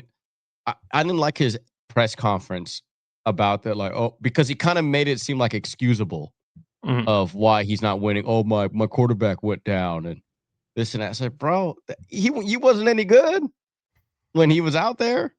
He didn't have Tyler Warren to backpack him. Exactly. Like, I think it was much needed. From all indications from Josh Pay, and also same thing with Todd McShay, them saying that Penn State alumni were very upset with him, like their boosters, because he was very selfish behind the scenes. He's not a Penn Stater. Penn Staters kind of like Penn State Insider people. guys, yep. Yeah, and he was very much against the culture like that. And he is a little bit of a selfish prick at times. And there's nothing wrong with that, but it's also like his apology was kind of half-assed. And I think that they are going to go in a better direction. The obviously the favorites we saw who was going to be on that list, Kurt Signetti, because he's from Pennsylvania, he's from the Pittsburgh area. Matt Rule played at Penn State. And I know there's like Nebraska fans and how they feel about it. I said, bro, Penn State has a lot of money. They have a lot. I mean, bro, they're paying the dude $50 million to not play for them. But also, it is kind of like unemployment. He does actually have to look for a college football job for a whole year. If he doesn't get that $50 million. He has to apply to colleges. So he can't just sit there. Yes, he cannot sit there and collect a check. It's like unemployment. You have to go out and actually apply for jobs, and they will talk to those teams and ask, did he truly apply, or did he say, hey, I'm applying, but I won't take your job? Because I think that's going to be the loophole of him actually maybe not getting all $50 million. I do think that he's going to end up with a job at some point. He will. I think he needs to take a year off, though. I think he left a really bad taste in a lot of people's mouth. Losing to UCLA and losing our guy Nico and losing to Northwestern. That is, bro, that's unbelievably piss poor. But I will say this, and I was texting you about this last night. Mm-hmm. This is a really tough look for Penn State, and not enough people are talking about it. Because say what you will about James Franklin, was not the best coach ever, was a drastic underachiever, probably should have had a couple of national championship berths at this point. He's not a terrible coach. 34-8 is nothing to sneeze at by any means. And Penn State fired this guy halfway through like his first bad year. I think that could rub a lot of potential suitors the wrong way. Do I think it will matter long term? Like they'll find a halfway respectable guy, if not more so, because it's Penn freaking State for all the reasons you said. But there's some level of me as a spectator being like, it's just I don't love how they handled that. They should have let him finish the year and deal with the mess in January. You gain nothing by firing him now. I don't know about that because of NIL. I don't know about that How's because that? Educate me a so little. for instance, because of the transfer portal window, because if you don't have a dude why are you keeping a dude around that you're not having no future with, right? So if you're not planning on, so that means why is he talking to recruits? Because he's going to have to throughout the year, right? He has no motivation to bring that player in. Has no motivation because, and also this is where keeping him is worse to your program than firing him. One, if you keep him, he has to talk to all these big recruits in the nation, right? In transfer portals and in high school. Then you fire him, and now he looks like a liar to high schoolers, right? Because he's like, hey, I'm going to bring you in here. Then in the transfer portal, because that's going to start the moment you fired him. So now you're behind the curve because he's talking to players that were going to come here and now he's not here anymore. And what if he immediately picks up another head coaching job? What is he going to do? He's going to poach all those players he has research on. And then your organization is left out the dry because you have no head coach and you have no recruiting class, which would be a detriment because that's a whole generation of players you're missing out on. Where if you go, bam, I'm getting rid of him now. I'm not wasting recruits' time to talk to him. And we're letting you know that he is no longer being a part of this team. No reason to contact him. We will handle that internally with our recruiting team. And when we bring in the coach we want, we can then hit the ground running with that. I really do think that that's the reason why you're seeing coaches get fired mid-season. Because in college football, you never saw mid-season fires. You did see them get fired in January and just ride with him and let them have one last hurrah or closer to the end when they weren't bowl eligible anymore or something like that. Nowadays, because of the transfer portal, they're like, bro, what? We got people that we need to talk to. And we cannot have somebody in here potentially lying to people that we want to bring into the school.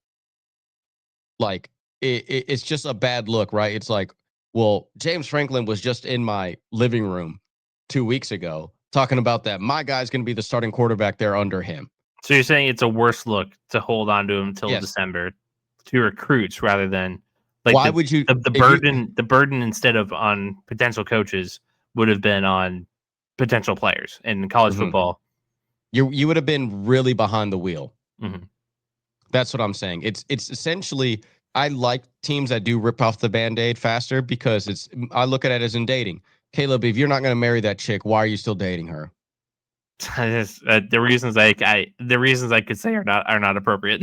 But that's what I'm saying. But it's just like because now you are essentially lying to your recruit about staying with me long term. You're going to be the face of the franchise, and then next thing you know, when it comes to getting a ring, you're like, I'm not doing that. So like you're never going to take them to a championship game. So why in the world are you still keeping them around as your coach? And I think I think NIL is the big determining factor in that. Do you foresee any complications with potential hirings like in the coming cycle? Or because Penn State is Penn freaking State, it's not going to matter? Bro, if it's a legacy program. It is a true blue blood in college football.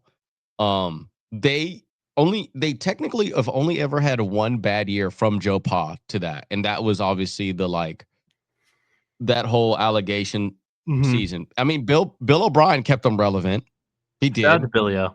He also did a way better job than James Franklin did. He inherited a way worse team. And all those allegations. Billy O come back? Well, I think he's comfy with Boston College right now. Oh yeah. Yeah. But I think James Franklin, I think he's done more with less.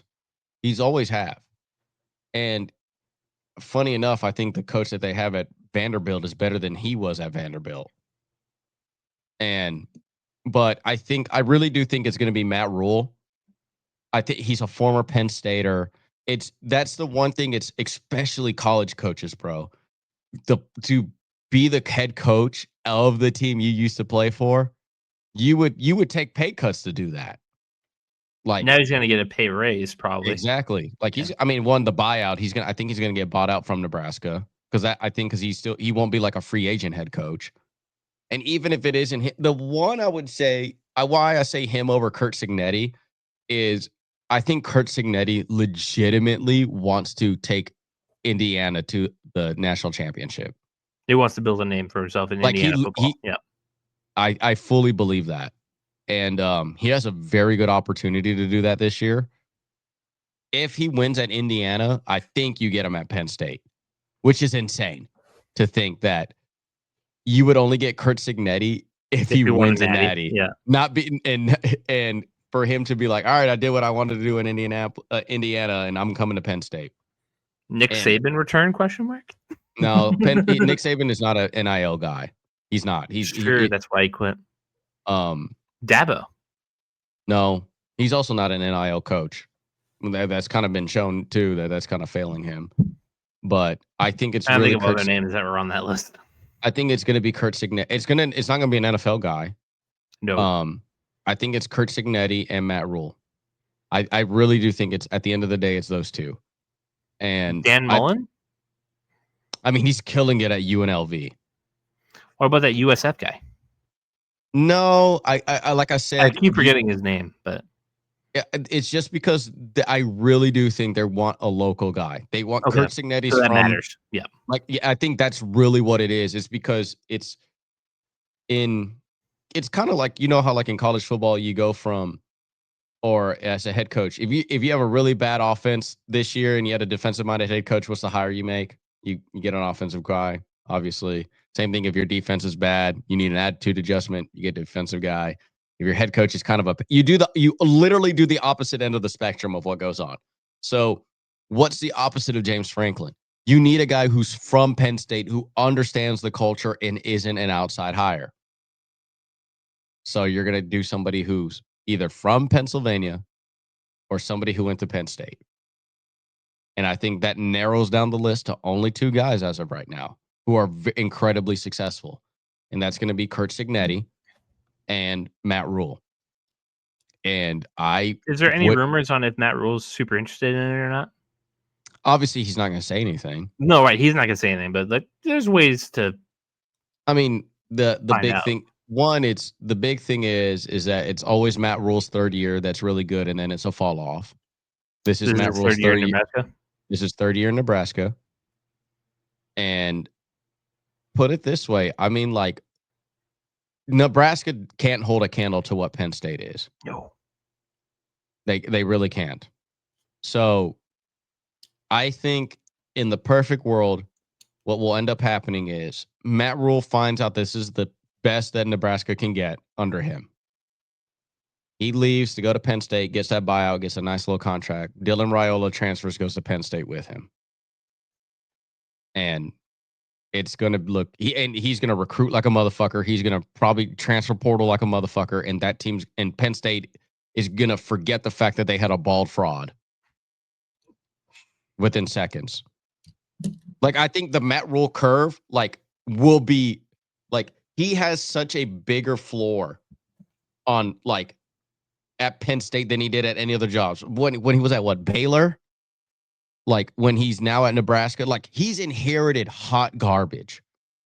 Now he's getting a team with a little bit of steam. Yeah. Exactly. So now imagine if he goes to Penn State and has that backing and has that legacy. Bro, because even when they're bad, they were recruiting out the ass. Like, they were still getting really good players. So imagine that, like, dude, it's Penn State. Like, one, you're in the Pennsylvania area. You can get Ohio guys to go there. Like, they are in a very hotbed of high school football recruiting talent. I think it's got to be Matt Rule. It's got to be Matt Rule. And I think because you have more, how do I say this?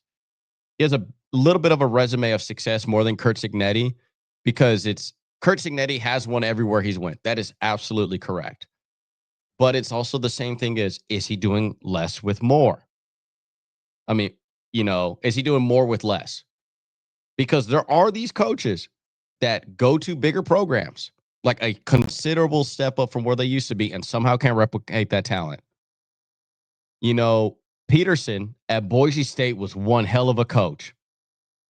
He goes to Washington, and it's not, he had a playoff appearance, but it wasn't like consistently Boise State was only a one-loss team. You have a guy like, James Franklin.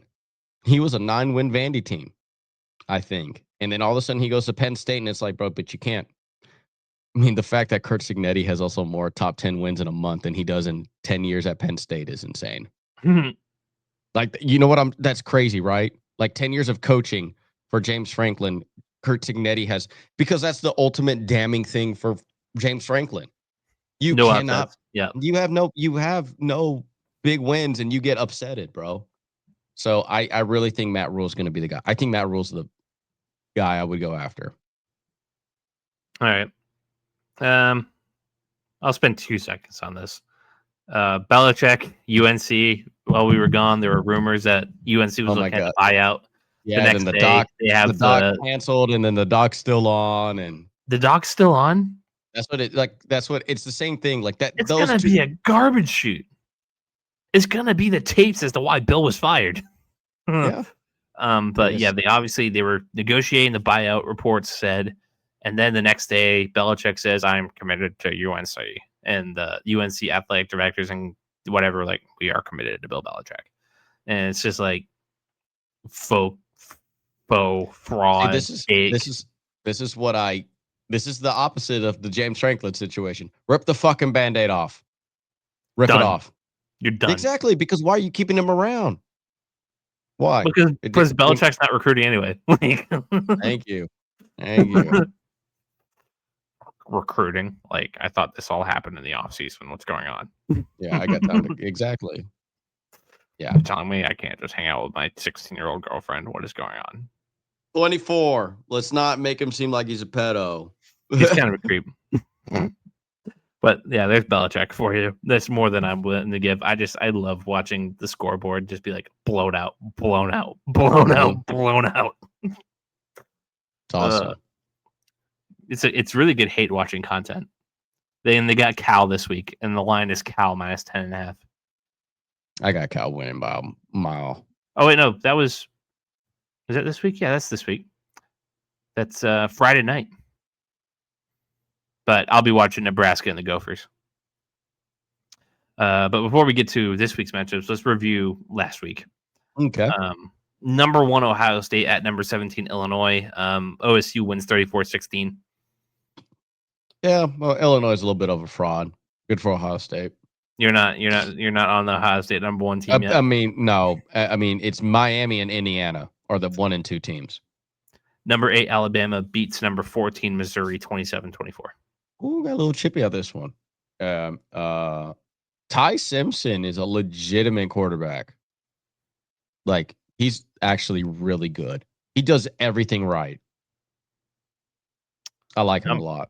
Number 7 Indiana beats number 3 Oregon on the road 30-20. Dude, man, Indiana looks like a national championship team the way they played against Oregon in this game. Like, seriously, they manhandled the shit out of that offensive line. And that's a great offensive line. Dante Moore Heisman in jeopardy? I think it's probably, I would say probably gone now. Who's the favorite now on a fucking I think it would be Mendoza. That's the Indiana quarterback? Yep. Look at me. I get it. Former quarterback for Cal. He's not the favorite. Oh, okay. He is 3rd. There are 2 guys ahead of him. Is it still Dante Moore? No. Ty Simpson plus 380. Yeah, Ty Simpson. And 1st. University of Miami quarterback Carson Beck. What a great redemption story. He's deserving of that. Plus 360. How far did Dante Moore fall? Plus 2,500. Yeah. It was a bad loss. It was at home, too. Devin Dampier plus 3,000. Fuck that guy. Yeah, you're probably really upset at him. Julian Sayin plus 1,500 is fourth. Nah, fuck off. He's an Ohio State quarterback. Oh, is he? Yeah, he's the starter at Ohio State. Listen, I only pay attention to so many teams. Number 6, Oklahoma at Texas. Texas beats them 23-6. John Mateer should have just not played this game. He You cost think him. you think playing hurt them? Mm-hmm. And Arch Manning still doesn't look great. Like, what a shock. He still sucks ass. And the narrative is, oh, they beat Oklahoma, bro. John Mateer beat Oklahoma. brutal stuff. What's next? We have our boy Bobby Petrino. Dude, I'm telling you, dude, I would have predicted that. Remember when I said they're at number 12 Tennessee. Tennessee wins 34-31, but Bobby Petrino beats a 12.5 point spread. Dude, I'm a fucking genius. I said it. I was like, this has UCLA written all over it. They got rid of the bad head coach. They got a week off. Bobby cleared house. This may be an upset game. And it certainly damn near almost happened. Maybe they should give Bobby Petrino the full-time job. I would. I like him. I certainly do. Florida at number 5 A&M. A&M wins 34-17. I'm just waiting for the eventual Texas A&M does Texas A&M things and lose to a team, but they just keep on winning. Seriously. Is that game coming this week? Or are they on bye? They're playing Arkansas. They're playing Bobby Petrino. It's a rivalry game too. Dude, it's Fayetteville, Arkansas. You never know. Number 10, Georgia at Auburn. Georgia wins 20-10. Kind of they ruined Cam Newton's retirement night. Oh, that's unfortunate. Well, I love that. I'm a Cam Newton guy. I'm not. I am as a player. I'm not as a person. Number 15, Michigan goes to USC and gets mollywopped. USC wins 31-13. USC has first of all, very disrespectful that they're unranked. Seriously? No, they're not unranked right now. This is last week's rankings. Yeah, but I mean, even when they were, why were they unranked? Like, I just don't understand. Like, they only had one loss, which was to Illinois, who was a ranked team. Well, they beat a ranked team, and now they're back. And lastly, number 21, Arizona State, no Sam Leavitt. Travels to Utah in the rain. Utah I would even say, even if Sam Leavitt played, I think you still lost this game. It wouldn't have been a blowout. It would not have been a blowout, but when watching that game, I was like, Sam Leavitt's not saving this. I turned it off at halftime. I'm like, I can't. Yeah, it was pretty bad. Just having a bad day. All right. So our future matchups for week 8. Number 25, Nebraska at Minnesota. Minnesota coming off the win against Purdue. Nebraska minus 8.5. I think the Gophers can make this frisky, but I don't know if I can pick them to win. But it is at home. I got Nebraska winning. I would take the Gophers plus 8.5 though. Mm-hmm. It's not a bad betting line. It's right in their wheelhouse to make an upset. Mm-hmm.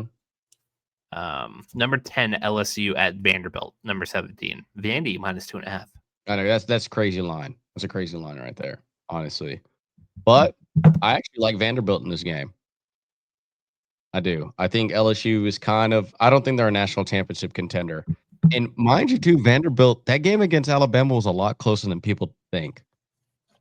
Like, outside of the turnovers, they were hanging with Alabama. I got Vanderbilt in this game. Not a bad pick. Number 14, Oklahoma going to South Carolina, where OU is minus 5.5. Have they told John Mateer to sit down? And they need to. They seriously do. They to save his draft prospect. Like, these games are meaningless for you, bro. You're hurting your draft stock. Is he a senior? Yeah. Oh, okay. So he can't. Okay. Mm-hmm. But South Carolina is 5.5 point underdogs. I'll take them, honestly. I think that loss could send them reeling a little. They kept it a little bit competitive against LSU last week. Gamecocks are just risky, man. Mm-hmm.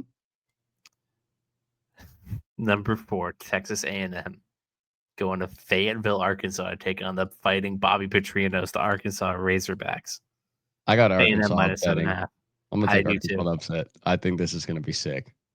We're gonna come here on hopefully Monday night, Tuesday morning, and be Yeah, like, and Bobby then fucking A&M's gonna Petrino. win 49-0, and we're gonna look like a bunch of morons because this dude didn't drive a bike and sleep with a co-ed, and that's why he lost.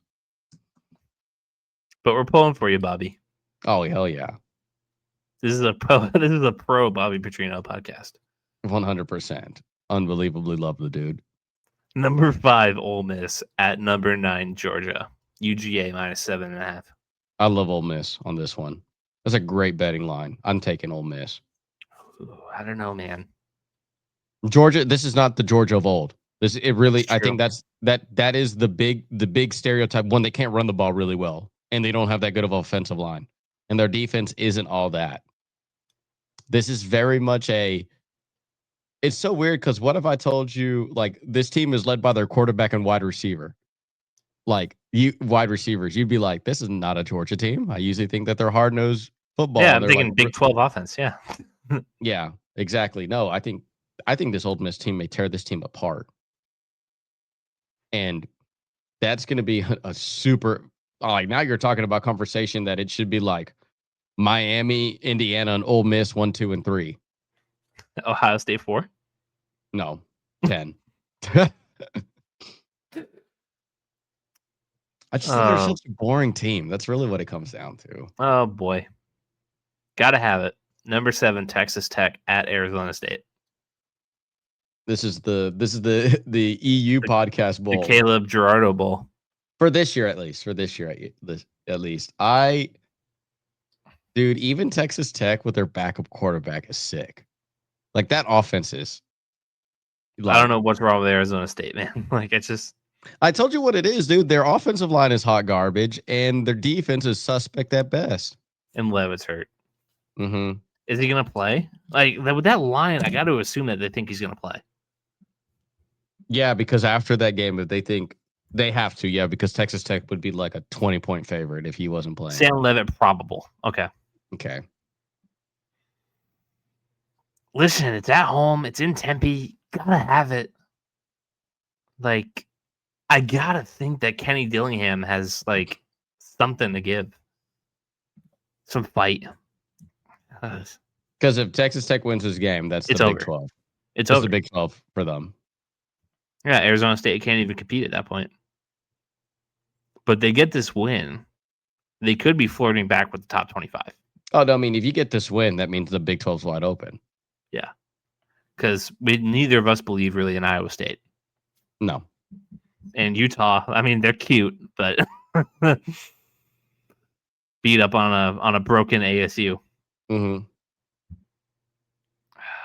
I'll take ASU just because, but like I don't feel comfortable. Like this game gives me hives. What time is that game? 4:00.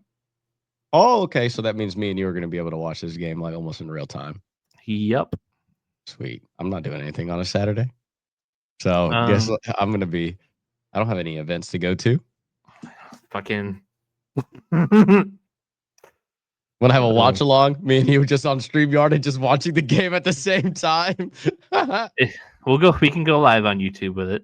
That would be actually be pretty funny. We could test that out. Because it's just like I have to figure out if I'll have to put it on the TV behind me, or I can move stuff. I don't know. No, it's okay. If it's too much, I'm fine. Because I have like 3 monitors, so I'm literally that, and I can also put it on my TV. Like? I'm working on a fucking laptop, boy. My laptop's connected to 2 other monitors and a TV. Yeah, minus 7.5. Over under 52.5. Yeah, I got Tech. Obviously, I got to root for the team that I'm this year. That's my. I want to vomit. I told you, dude, that Utah game. That was the game y'all needed to win. And now you got to beat Texas Tech, and then you got to. You needed to win that game, so that way, the Texas Tech game, you could be like, all right, I'm okay with losing this one. Now it's like, okay, if I lose back-to-back Big 12 games, now I'm in a hole. Yeah, then you can't come back. Then you're just playing for the bowl eligibility. Right. You got Texas Tech this week, Then you're hosting Houston, and then you're going to Iowa State. You need to go 3-0. Mm-hmm. Honestly, 1, 2, 3, 4. You need to go 6-0. The rest of the way, you can't lose another one. Right. It's not like the NFL. No, seriously, it's not. Yeah. It's been an education for me, for sure. Number 11, Tennessee at number 6, Bama. Bama minus 7.5. Yeah, I got Bama winning this one because Bama's at home. And Tennessee almost lost to a really good Arkansas team. So a really good Arkansas coach. Yep. So I got Alabama win this one. You don't fuck with Bobby Petrino. Number 20, USC at number 13, Notre Dame. ND minus 9.5. That's disrespectful.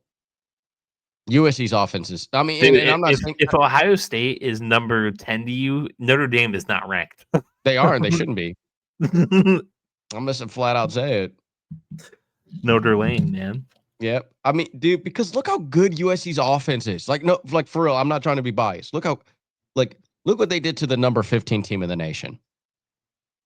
I think Michigan was a little overrated, but yeah, I am agreeing on that. Yes. Was Michigan not? I think Michigan's a top 20 team.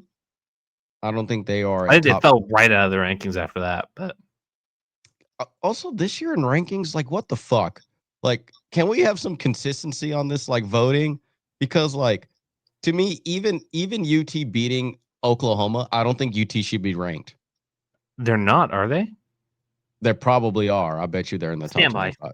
I need to see this. Because OU was a top 10 team. AP top 25. There's no Texas is 21. They shouldn't be ranked. No. That's what I'm saying. Like, dude, like, I mean, also, I don't believe in rankings until like week 11 in college football. True. Because that's also the playoff predictor comes out. Because I just think this is just so overrated, bro. Like, I actually want to do an exercise with you. Like, USC is okay. Go ahead. You want to do it now, or do you want me to do my pick on USC and Notre Dame? Do that, and then we can do the exercise. Okay, USC's winning. There's no way they're a 9.5 underdog. Like they legit like, dude. Their offense is sick. They have the best wide receiver tandem in the country, and you have a top 5 quarterback in the nation. I want to do this exercise with you. Okay. You said Ohio State is probably like 10. So I'm not gonna show you my fingers as I count, but okay.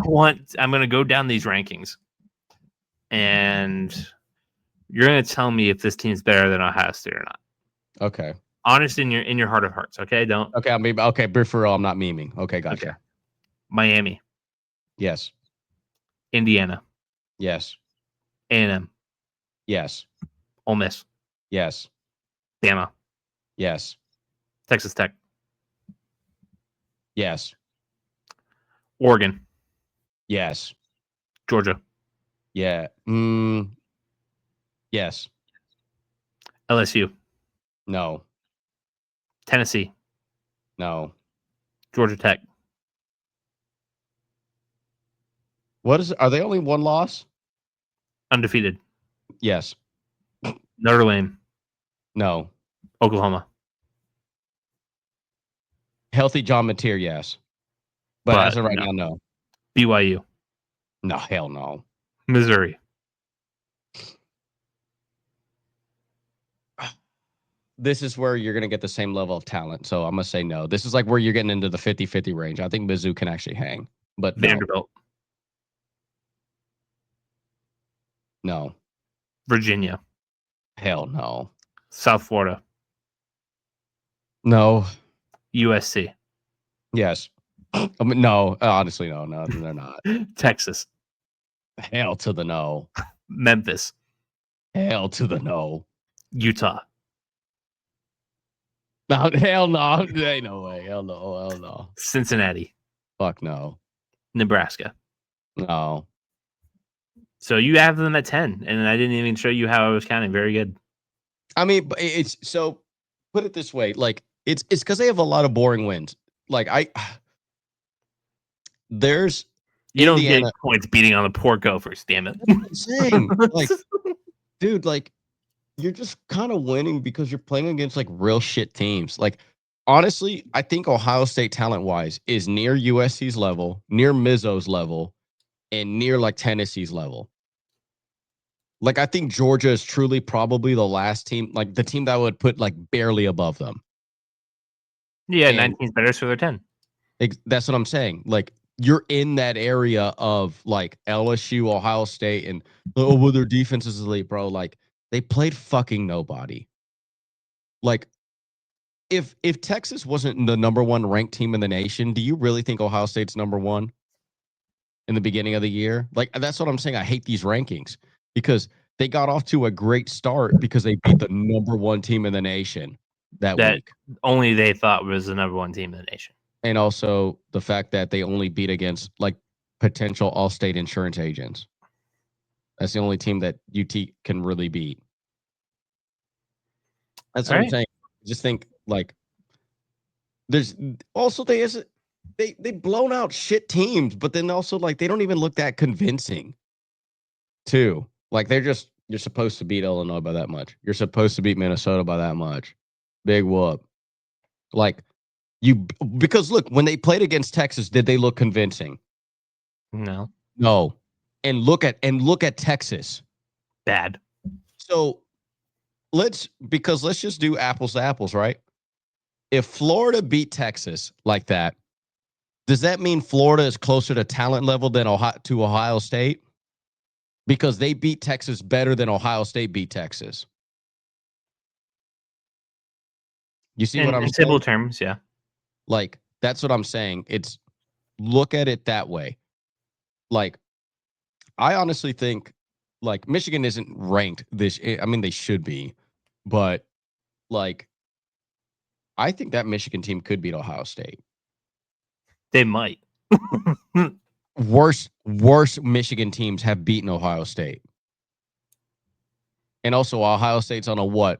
They haven't won in 4 years against Michigan. Yeah. They haven't beat him in a presidential cycle. Let me put this Michigan team is not that good.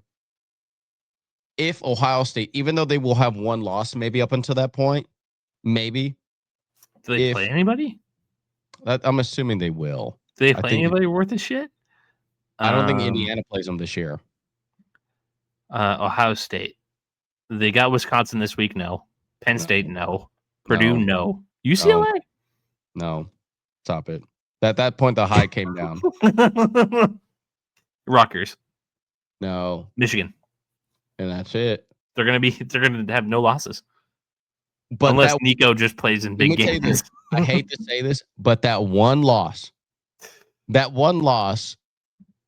I think should be so damning to their ranking that they should damn near be a top 15 team. Like if Michigan beats them? When Michigan, not if. You're making that claim on October 16th? Also, I think because what they're going to be probably the Big Ten. No, because if Indiana runs the table, because Indiana's like rest of the year is really nice for them. Stand by. But if they only have one loss in the division, like number 3 Indiana, shout out to them. They should be number 1. They got Michigan State this week. UCLA. Win. At Maryland. Win. At Penn State. Win. Wisconsin. Win. Yeah, they have so Indiana's going to win the Big Ten. They're going to be the representative. They're going to be one of them. It's going to be them against Ohio State in the unless Michigan. Because put it this 2 way, losses. Because here's the thing, like you potentially could have because you could have a USC team that only has one loss. You could have. I don't know, man. They got some tough games. You could have an Oregon team with one loss. They got to play USC. So okay, either one of those teams are going to have one loss at the end of the year in the conference. So you have Oregon at one loss, Ohio State at one loss, Indiana at undefeated. Who is the 2 teams going to the Big Ten championship game? I don't know the math on that. Exactly, because I think it would be It would. I think it had to be. I think they'll vote in Indiana versus Ohio State. I think because they don't want a rematch between Indiana and Oregon. What about Indiana and USC if USC stays up? But that's also kind of my point. It's just that They got Ohio a tough. State. They got a tough end though. But at that same time, like I would probably consider them over if USC has a one loss compared to their schedule compared to Ohio State's. I'm taking them as the one loss team to be the representative, not Ohio So as State. a USC guy, you're hoping that Michigan beats Ohio State. Yes, because it Because at looks that point you can have a conversation. because Yeah. their loss looks worse than our loss. Number 23, Illinois. And also, but the whole argument was that it was an LA team playing at a fucking noon kickoff in Illinois, which was like a 3-hour difference. Like, that's huge. People may not understand that, but like you go hop on a plane, Caleb, at like 4 a.m, and then you got to go play a football game right when you land. Yeah, I'm not. I did some flights to Arizona in my day. Do you think you would be able to play a football game right when you landed? No. Like, yeah. So I think that I think Ohio State's a huge fraud this year. It's hard to imagine that they lose any of the games left besides Michigan. And even that, like I said, that is like, and I'm only saying that they may lose it because of recent history, not because Michigan is that talented. I just think that also, I think Michigan. They're 26.5-point favorites against Wisconsin. Rightfully Penn so. State's obviously packing it in. Purdue sucks. UCLA, I mean, listen. They're kind of changing it around, but also the team, like the win that they got against Penn State was like I said, I think that was just like, I mean, look, Bobby Petrino almost beat Tennessee. Do I think Arkansas is as good as Tennessee? No. Bobby Petrino is. But I think like the UCLA game, what was the, like, they're just streaking. And also Michigan State sucks. Blows. Like they, for real, like I think that was the game that UCLA was going to win anyway. Them winning against Penn State was kind of like, what the fuck? So I just Rutgers, no. So yeah, good for Ohio State cakewalking to the Big Ten championship. Yep. If they beat Ohio, it's going to be the worst season for all time. They didn't get to play Oregon. They didn't get to play Indiana. They didn't get to play Michigan. They didn't get to play a good Penn State team this year. They didn't get to play UCLA. I mean, a USC. Like, wow. And then, oh, well, we got to play Texas beginning of the year.